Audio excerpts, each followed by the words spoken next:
You're about to start retinol. You've done your research. You've picked a product. You're feeling confident.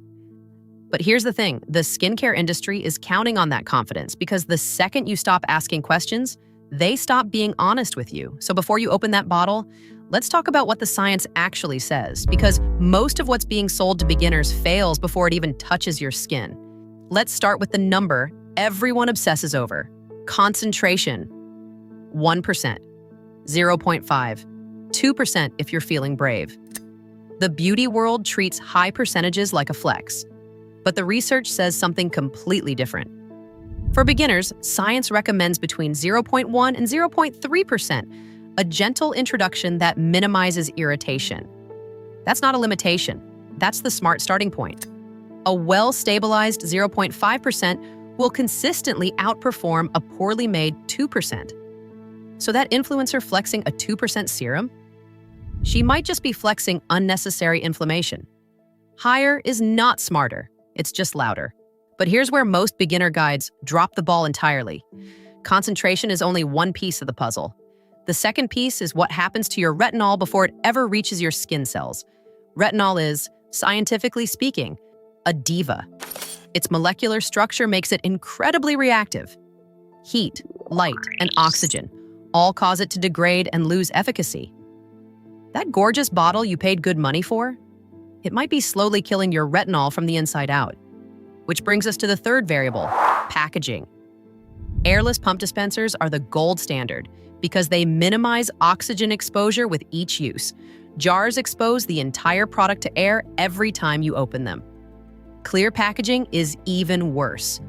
UV light and visible blue-violet light trigger photooxidation, breaking the retinol molecule apart. Once degraded, retinol can't do its job, and the breakdown products can actually irritate your skin without delivering any benefit.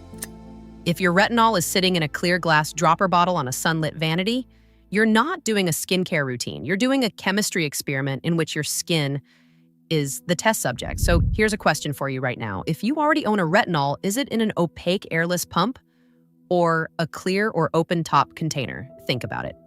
Let me know in the comments below because what comes next might completely change how you look at the bottle on your shelf.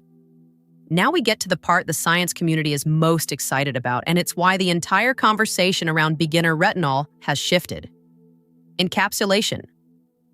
When retinol is encapsulated, the active ingredient is enclosed in a protective shell, allowing it to penetrate deeper layers before releasing. Think of it like a time-release capsule, gradual delivery rather than all at once. Traditional retinol hits the skin in one big dose, which can overwhelm it. Encapsulated retinol delivers a controlled, steady signal instead of a sudden shout. The research backs this up hard. Free retinol showed significant degradation within days under standard storage conditions, while nanocarrier encapsulated retinol maintained its potency over extended periods. The effective concentration delivered to the dermis stays more consistently maintained across the product's shelf life, producing more reliable results across the full course of use. Now let's talk about why so many popular products fail this test.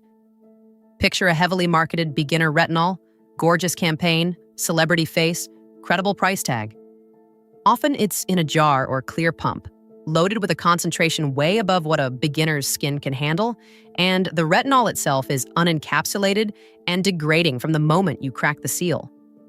Retinol is the most well-evidenced over-the-counter anti-aging ingredient in dermatology and also the ingredient most frequently abandoned due to irritation.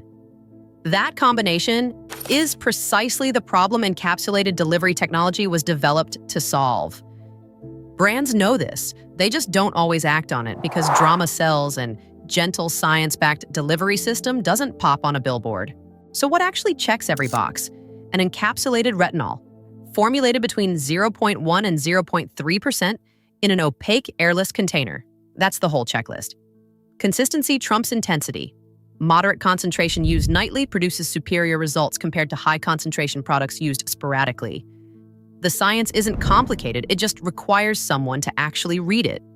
Low concentration, encapsulated delivery, stable, protective packaging. That's the formula. Everything else is noise with a nice label. Now go check your shelf, and if your retinol doesn't pass all three tests, you know exactly what to do. If this video just saved your skin barrier, share it with someone still buying the wrong thing. And subscribe, because around here, we let the research do the talking.